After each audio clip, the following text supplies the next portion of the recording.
Thanks for coming. Thanks for hanging out till the end. And thanks for the organizers for giving us an opportunity to talk about multiomics and systems biology as it relates to innovation in the space. My name is Aaron Del Duca. I'm the VP Technology at DNA Genotech. We're in the business of sample collection devices and stabilization technology. And recently, through a transaction, we've merged with CoreBiome to go from sampling up front through to big data generation and analysis. And I'm really grateful for this group to kind of coalesce around the topic of multiomics and systems biology, because at DNA Genotech, we really do believe that the future of the microbiome space is multiomics in nature. And to kick things off, you're wondering why I've got like some architecture photos up there, but Louis Kahn was a master architect, and he gave an infamous lecture back in the day, the 50s and 60s, on design and construction. And in this lecture, he had a hypothetical conversation with a brick. And in his words, you say to a brick, "What do you want, brick?" And the brick says to you, "I like an arch." And you say to the brick, "Look, I want one too, but arches are expensive and I can use a concrete lintel." And then you say, "What do you think about that, brick?" And brick says, "I like an arch." And I think what Louis Kahn is reminding us here is that, when there's a lot of different possible ways of moving forward, we have to look at our materials for inspiration and direction. And I think the arch is a really great analogy for what we're pulling together here in this room with these sorts of stakeholders. It's super multidisciplinary, and it requires really robust frameworks in chemistry, biology, statistics, really, to meaningfully integrate omics data and help it all hang together and support the things that are yet to be built on what we're building. So, and I think that's our goal. It's our aspiration, is to really not just, uncover things, but build things, foods, therapeutics, diagnostics. And so we need to be able to study it in a way that helps us understand its nature and its function. And the systems biology perspective is, I think, a really powerful way forward. So with that, I'm going to turn it over to the gang here and have them introduce themselves and give us a little bit of insights on some of the things that you're working on at the moment. All right, so I'll kick off. I'm David Reglar. I'm a postdoc in Pam Silver's lab at Harvard Medical School, and I've been here for the last 5 years. But in 7 weeks' time, I'll be moving to start my own group at Imperial College in London. And my research focuses on using synthetic biology approaches to try and engineer bacteria as tools that we can use to better understand and hopefully use the microbiome to understand sort of the mammalian gut environment. And so I think from the perspective of this discussion, I kind of sit maybe on the back end of what we get out of sort of potential multiomics studies and trying to develop tools and techniques that we can use to both confirm the output of those studies and then also hopefully use those potentially in things like living engineered therapeutics and probiotics to translate that into the clinic.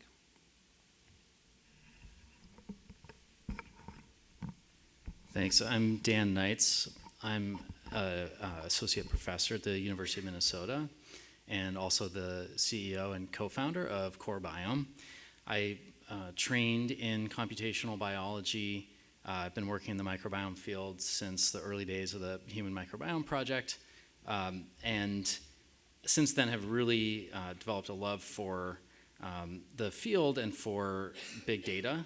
I came with kind of a machine learning training, and one of the things that frustrated me for a long time about the field is kind of this lack of access to high quality big data sets. And so I've been in my own research lab developing new methods for getting more information out of the features of the microbiome, and also running clinical studies and running other types of microbiome studies. And a couple of years ago, started CoreBiome with some of my collaborators to try to give access to shotgun metagenomics to anybody who wanted it at very large scale.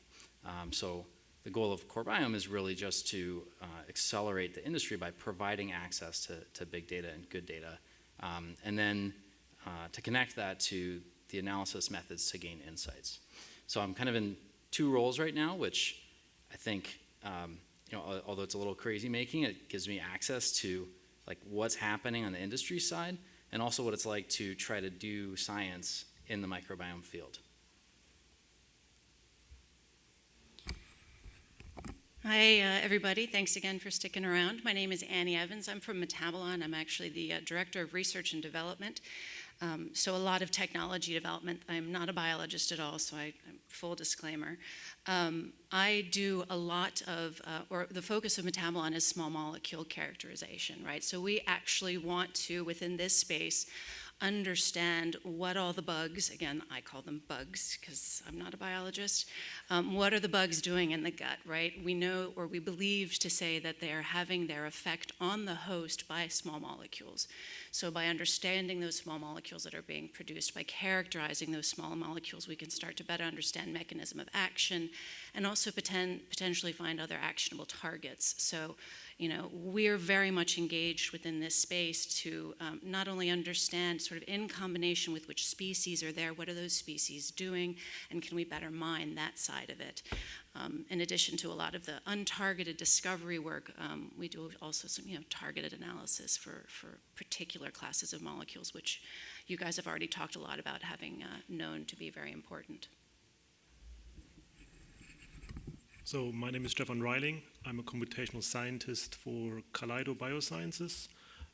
At Kaleido, we are a company that is not trying to change the microbiome by introducing new taxa or FMTs, but we're trying to modulate the microbiome, and we're trying to modulate the function of the microbiome in the human host. So we run assays ex vivo. We already are running clinical studies in the human host. We do sequencing of the microbiome, but we also look at functional readouts of the microbiome ex vivo and in clinical studies. I'm also not a biologist. A long time ago, I actually have a background in computational chemistry, but I've been working in the drug discovery in large pharmaceutical companies for 20 years, so there's not much chemistry left in me, I have to say. Thanks. So we've got expertise ranging from, big data generation, reading microbiomes, reading their byproducts, and even writing and engineering microbiomes. So I think we've got some really great coverage for the topic, and I'm going to open it up for a really interactive session, so stay tuned. But I think as innovators in this space, a lot of what we do, aside from creating our technologies and discovering things, is we're also writing a language so that people can kind of tune in and understand what's going on as best as we can. So I'd like Dan and Stefan, if you could kick us off with some definitions on what multi-omics analysis really does mean to you and how it relates to microbiome research.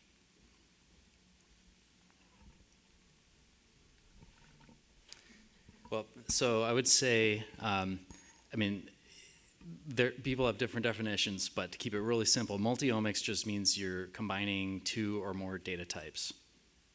That's, at a very basic level. So it could be like the gene expression in the microbiome and gene expression in the host, or it could be the DNA in the microbiome and the metabolome in the microbiome, two or more of those. And I think, we're also talking about systems biology, which is more of a framework for analyzing multi-omics data and for thinking about complex systems. Yeah, similar to this, I would describe this as an ohm is always the entirety of something. So you have the genome, metabolome, proteome, transcriptome, and so on. And you specifically run experiments where you try to capture at least parts of these different ohms in your experiment. And then you're trying to look across the ohms to establish correlation or associations between one, for example, the genome and the proteome or metabolome.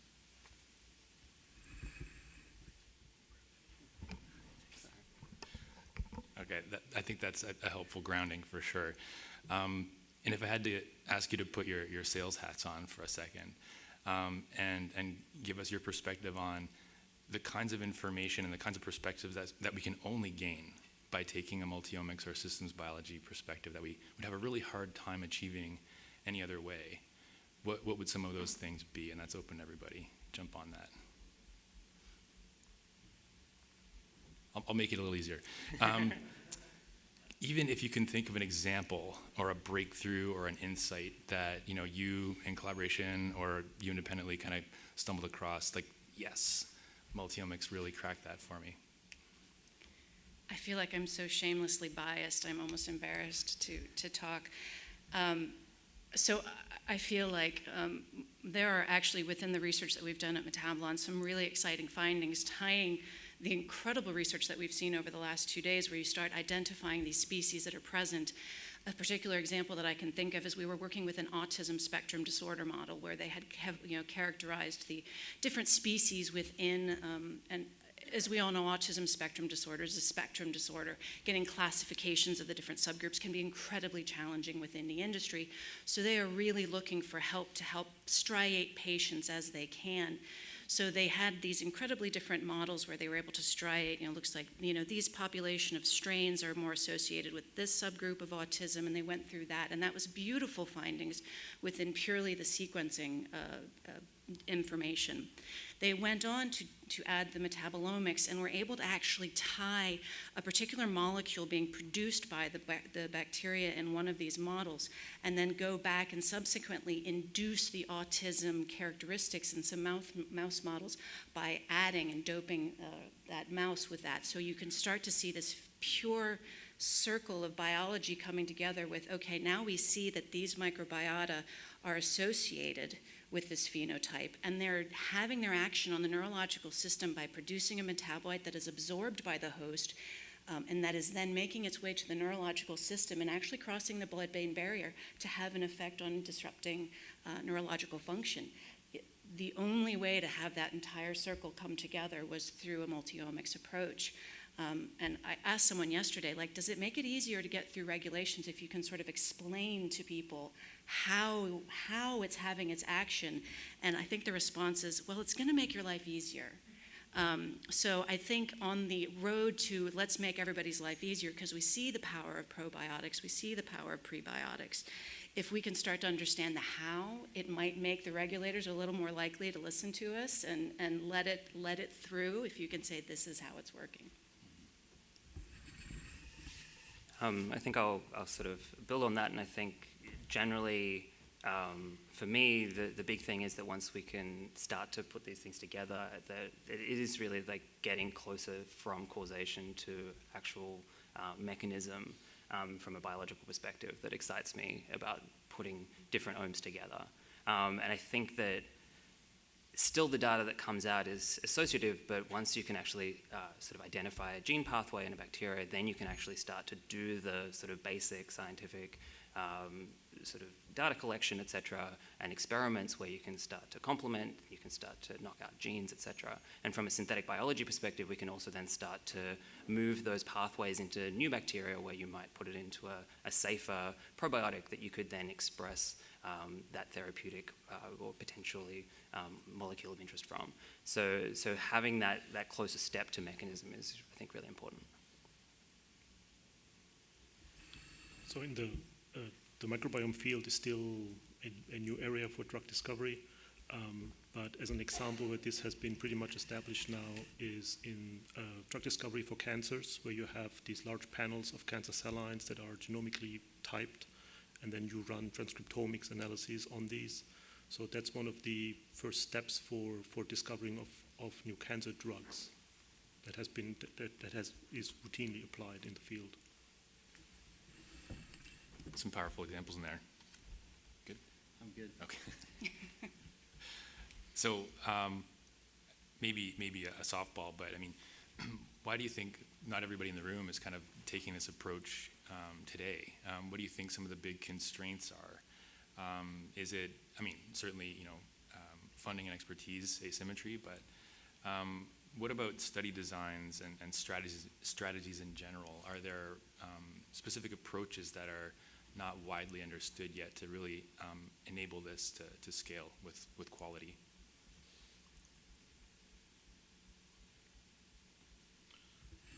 So the way that I would look at this is that the microbiome field has just established how to run good metagenomic studies on stool samples.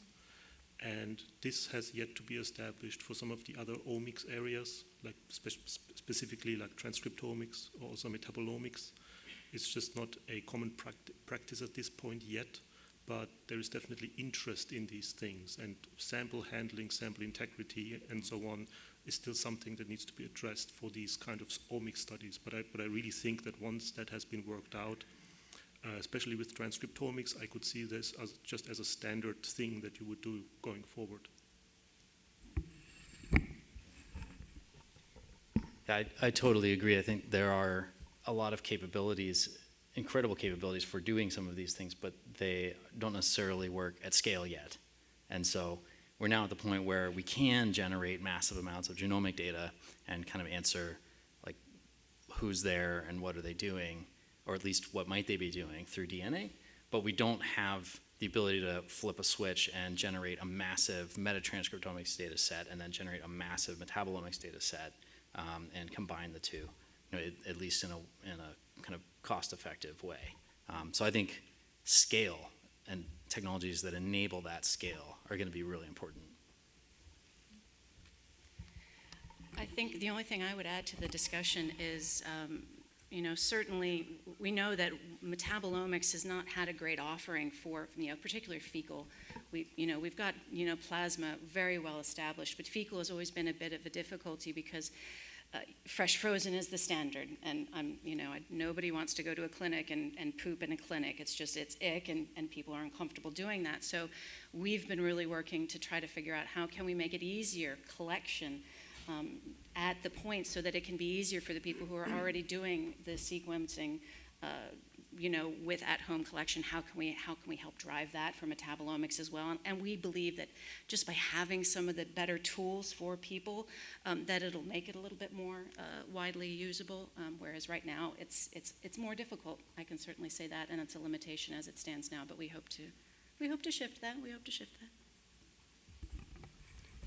Just one thing to add, I think from an academic perspective, I think because of, these same challenges, I think that the academic kind of model doesn't necessarily perfectly fit for such major sort of large scale, large cost, cross-laboratory collaborations at the moment, just in terms of things like how you get rewards and in terms of first and last authorship on papers, as well as sort of how publishing works, where you send a paper off and it has 2 to 3 reviewers, but they aren't necessarily going to be actual experts across a broad, multi sort of field publication. And so I realize that a lot of those things have potentially been solved or aren't as big issues across industry, but I think that there are interesting kind of things to think about in terms of the structure of academia in this kind of space as well.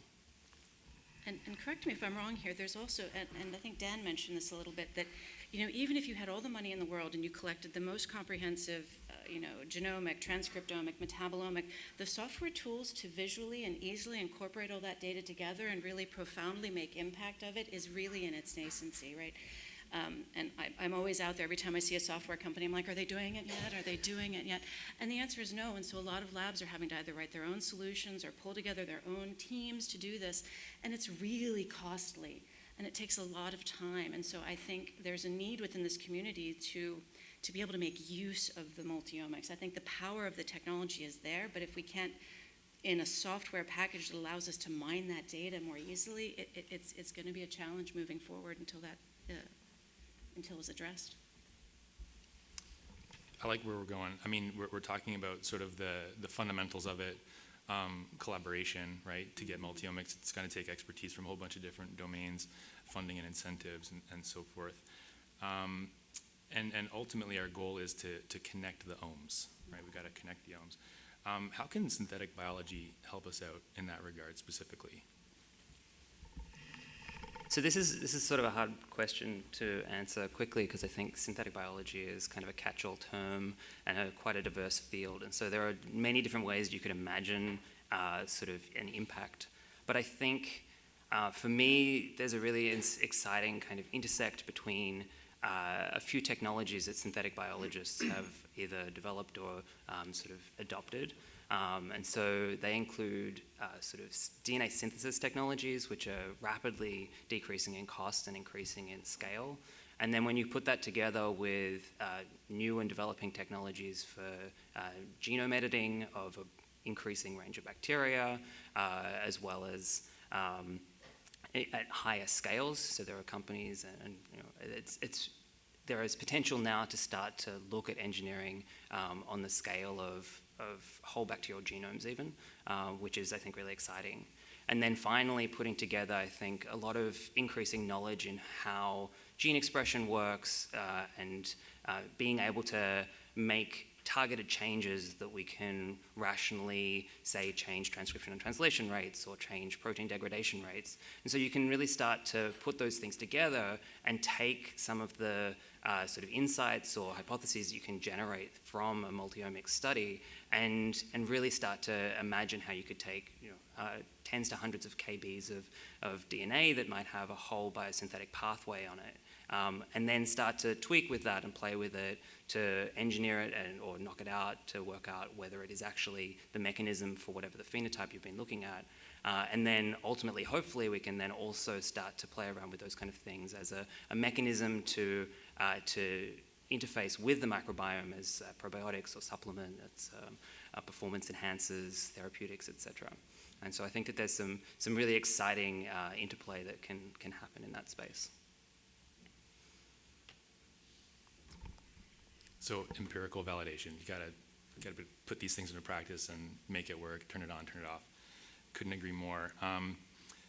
But especially since this the talk that preceded the break, one of my favorite questions is we have to figure out how to model this stuff, right? And there may be a couple different camps in the room about hypothesis-driven research and sort of the black box, machine learning and artificial intelligence sort of driven discovery. Which one's going to win the day? Let's start with that. A little controversial. So I think I'm on this question. I have my two hats. On the one hand is the scientist who wants to understand things. On the other hand is the machine learner who just makes a model and then hopes for the best. And I think that is going to be ultimately where this is going to divide. Do you want to learn something about biology or the underlying function of the microbiome, for example, or do you want to have a model that you can use to stratify patients or use it for other good purposes? So in this, if you just want to have a model that works, you don't care, and you would run the experiments accordingly and manipulate the data accordingly. If you really want to understand what is going on, then you probably would use the omics, multi-omics as a first entry point to do a broad profiling, and then drill down into specific aspects of what you see in your multi-omics studies. And so that is going to be where I think it's going to be the divider.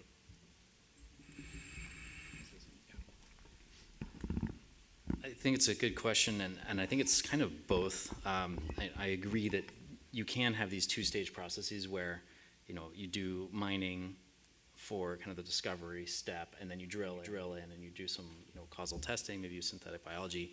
I also think that people often conceptualize machine learning as a black box where you just give it a ton of inputs and you get an answer, and it either works or it doesn't.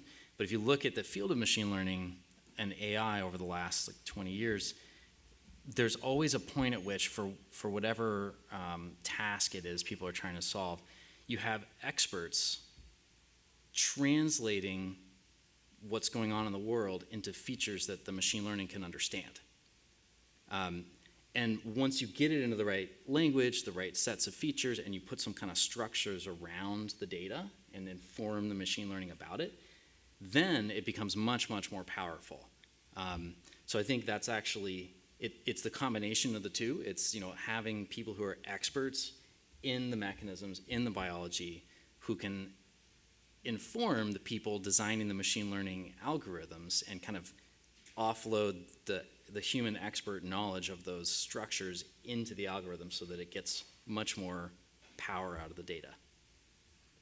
Okay, so we're kind of transitioning into some of the more fun stuff around models, and some of the specific ones that I've heard folks much smarter than me talk about are things like Flux balance analysis. what are some of the strengths or advantages of taking an approach like this, and where are some of the big limitations? I could start with that. Yeah, so this actually it ties into what I was just talking about, where there's sort of like this bottom-up approach where you understand and model every detail of what's happening, and you create this systems biology model where in theory you can predict exactly what's going to happen for a given input and output. And I think that it's extremely powerful, and it has been shown to work for communities of like a few microbes, but actually making that work for a human microbiome is basically intractable, because every strain has its own slightly different set of metabolic inputs and outputs and biomass requirements and things like that. And then even same strain in different people might have slightly different requirements because of the environment and the diet and the host metabolites and things like that. So I see those as like that's the structure that we need to somehow combine with the big data and the machine learning, so that we're getting the benefits of all of that knowledge. We know about the methods, know about the metabolic networks. They know that this compound goes through this reaction through this enzyme, which comes from these genes. Like, we have to have that information in there. And so I'm kind of a believer in that, having that data, having the structures built in as much as possible, but then still driving the discovery through feeding in lots and lots of data, rather than trying to fully model out the whole system from the bottom up. I think that's going to take much, much longer, like thousands of years longer. And also one thing to keep in mind about flux balance analysis, about these specific models, is that basically the input is what constrains the model in the biomass accumulation and also and in the outputs. So if you know exactly what the input is that goes into your system, they can work pretty well, and they are employed for biofuels, for example, to optimize these bacteria. But as long as we are not entirely sure what ends up in the colon and what is the actual dietary input to the microbiome, there's going to be quite a bit of uncertainty with this. If you can go into like an ex vivo and have a very controlled setting, this could work really well. We have not done this in a whole lot of detail.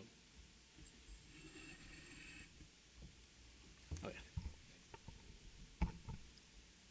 So to really get at this, I think we're hearing about function and mechanism for sure, and when we think about the things that are accessible to us, the materials, I guess, in keeping with the building analogy, how can we use FMT, sort of an intervention to help us understand that? I mean, assuming the regulatory landscape relaxes a little bit, and we can use this more broadly for controlled research purposes, but what are some of the advantages or disadvantages to using FMT and perturbation studies to help us get at these essential bits of information?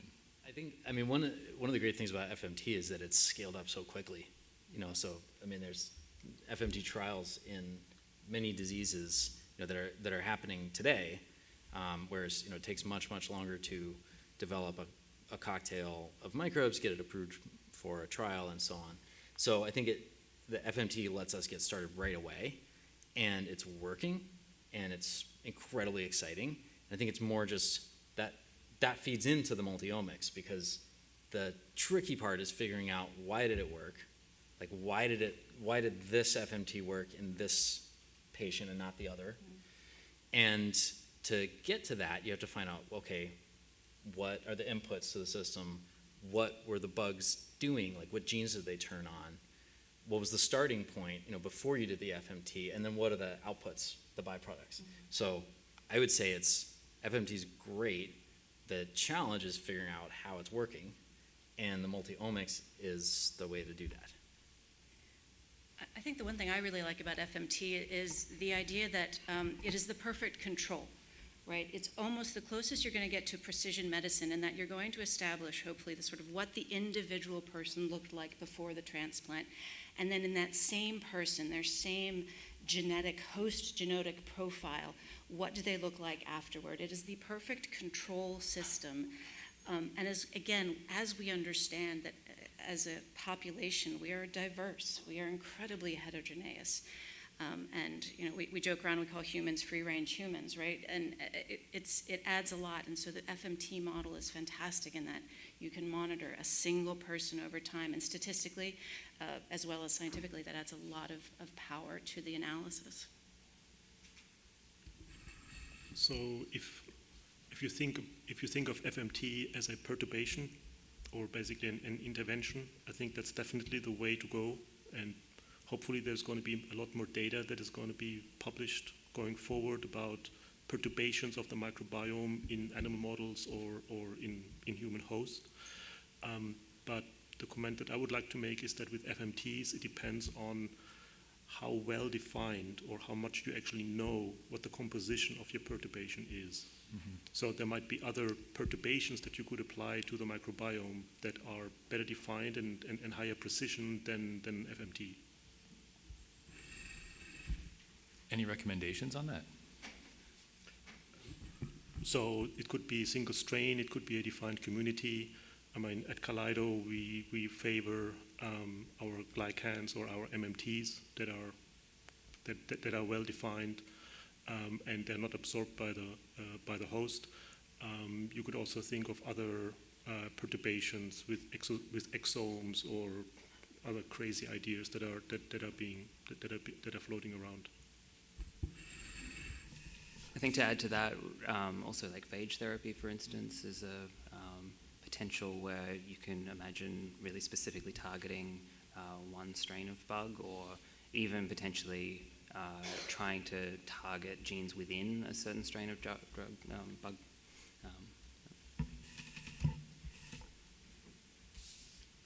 So to help, translate. In fact, we're at the Translational Microbiome Conference.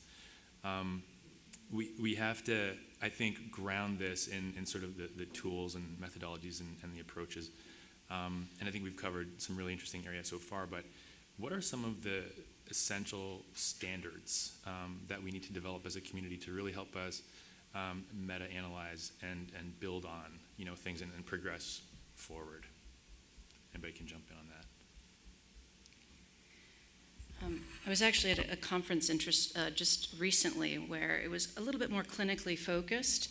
And one of the things that I was quite shocked to learn about is even at a fully clinical diagnostic lab, the amount of non-standard readbacks in everyday assays that you would go to your PCP for analysis are fairly not as well controlled as the user would like it to be. And so I think, obviously, as we move closer and closer to the clinic, there is a demand that these be highly standardized. Where I think I start to bifurcate a little bit is more on the discovery side of things, and where I think, while standardization of technology I think is going to be difficult, what I can see is defining as the community what are appropriate guidelines of quality. Sort of assigning, okay, what does make, and I'm going to use myself here, what does make good quality metabolomic data? What does that look like? RSDs, certain quality control samples, and things that you can do to demonstrate to people that, yes, I have checked all of my processes. And I'm sure there are similar sort of guidelines that would be useful and helpful within the genetic community as well. Within the metabolomic community, we have, identifications and reporting standards. Say, well, how confident are you in the identification of that metabolite did you just made? Did you follow it up with a standard? Have you done extra confirmation? And I'm not even allowed to report into a publication anymore the identification of metabolite without having this sort of meeting this criteria of what we call an MSI level 1 identification. So I feel that coming up with acceptable guidelines with the community is going to be a huge start within the discovery mode, so that we can all start talking the same language and make sure we understand the quality of all of our different methods and how they compare across technologies. I guess that's my thought on that. But I think as you get closer to the clinic, standardization of the technology itself is an absolute must. I think sort of building on that, I find the sort of going back to sort of 16S sequencing of the microbiome is a nice way to look into that kind of standardization and QC. The QC Human Microbiome Project is kind of looking at taking standards, and then if you look across sort of labs that have done the extraction and the sequencing, and then labs that then do the analysis, you can actually cluster a lot of the variation that you see across the microbiome, just purely based on sort of the techniques that we use, which is in the same kind of order of magnitude from memory as the actual differences that are seen. So it's a little bit scary in some ways, although it's not more than the order of magnitude of the differences seen, so that's good. So I think that's sort of an interesting, because it's maybe has been around for longer, there's been more of a chance to progress towards that kind of standardization. I think to add also then in a slightly different direction, when you're starting to look at, and this is I guess from the perspective of looking towards rational design of interventions and therapeutics, and more of the hypothesis-driven mechanistic approaches, I think certainly my feeling is that when you start to get into defining mechanisms through this, it's really important to have an expectation across the community of really making as much of an effort as possible to look at cross-validation across different methods, so not just relying on sort of one methodology, which I guess the multi-omics approach helps in that space. And then also putting effort into really going in and moving back towards, I guess, some of the more classical techniques and genetics and et cetera to really validate approaches where that is possible. And obviously in these kind of spaces, that's not always a possibility, but I think it's important as something that is an expected attempt to go to that.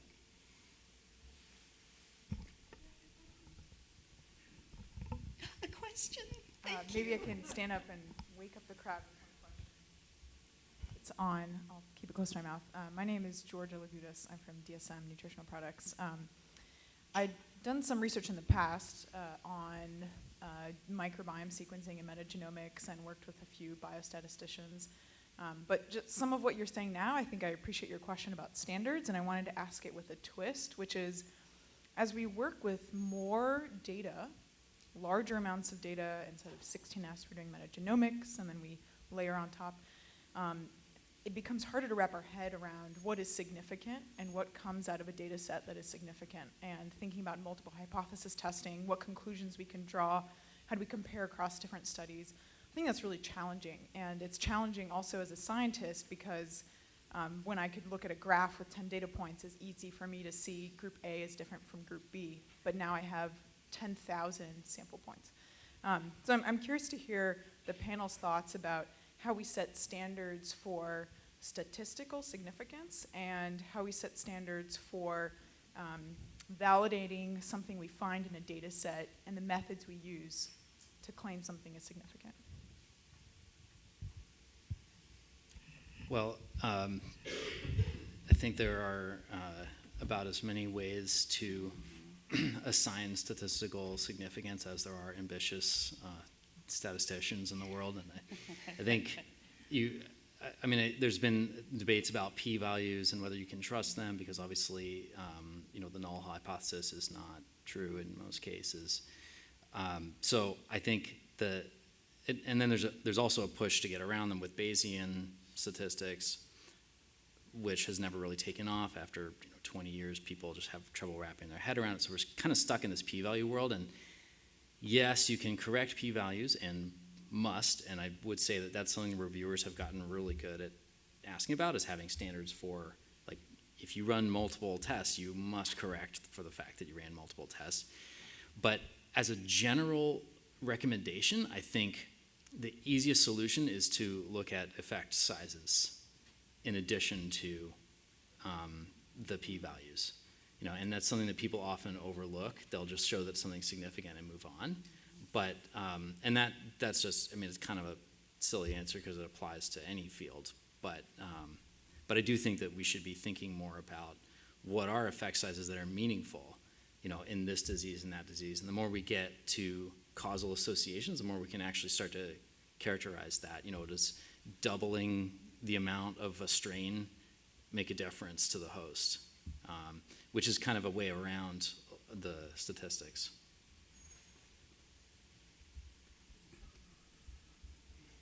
I think some of the questions about standardization and significance, now that there is more and more microbiome companies that are knocking at the FDA's door, that by itself will lead to standardization, and the FDA will tell you if what you're seeing is significant, and that's going to work their way backwards then to the early discoveries where you say, to achieve a significant therapeutic effect, how do I need to run my discovery models so that I can actually see this? It's going to be a costly way of doing it, so maybe we can be a little bit smarter and be proactive in this regard, but that is definitely going to force everybody in the microbiome field to really address this head on. I just had a great idea on standards, by the way, because everyone's sort of developing their own standards, and I think sometimes there's some ego tied up into it. And I think what we really need is really good reference materials because the analytes change over time. So my idea is we need to get a stool sample from every microbiome researcher in America, preferably in the same bucket, and then we can make like this giant And a very reference big material. blender, like a big blender. Like that's the standard. Yeah. Like, just store like 1 million aliquots of it, and that's the standard. It's a good question. I know NIST has a human plasma reference material. I don't know if they have a fecal reference material.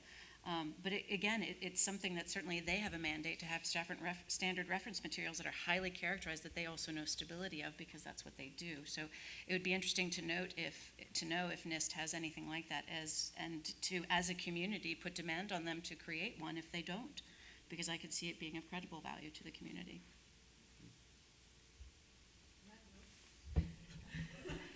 Is that the last note? Okay. Oh, okay. Well, does anybody know, does NIST have a fecal? Does anybody know? Okay, yeah. There's IMSA, I think, for the group, the International Microbiome Metagenome Standards Association. Yeah. I think NIST is part of that. Speaking personally from a sampling company perspective, I think it'd be great to have a fit for purpose assay where it's like, is this okay to use or not? Has this been destroyed? Did someone leave this in the trunk over the weekend? Yeah. That sort of thing. But I just wanted to thank the panel for your insights on this gnarly issue of how to integrate, awesome empirical data, model it with synthetic biology, and help us make sense of it all. So thanks again for coming out. Thank you.